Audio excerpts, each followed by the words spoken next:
schools, in our culture, even in sports, they lodge vicious false charges of racism against our country and our people. This breeds fear.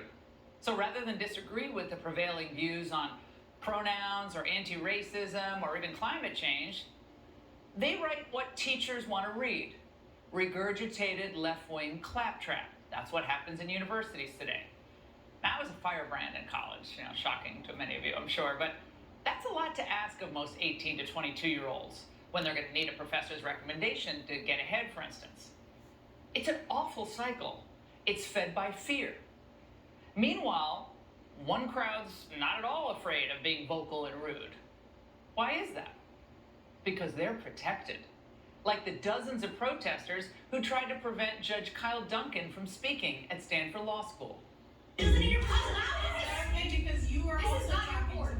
You asked for an administrator. She is an administrator. Your racism is showing. Respect black women. And even on that rare occasion when freaks like that Stanford DEI dean are punished, they're still unrepentant. Until there are real consequences for the loudmouth anti-First Amendment types, they're going to keep doing it. Meanwhile, how many potential speakers on college campuses just end up saying, no thank you, to all the invitations?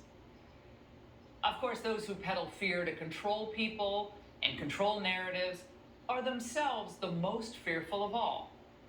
This happened throughout the pandemic. Some of the finest medical minds in America were censored and threatened by individuals with powerful ties to Pfizer and other large institutions. Some of these medical professionals lost their privileges at hospitals or even sacrificed their careers. I'll have a few words to say about one of those brave souls later in the show.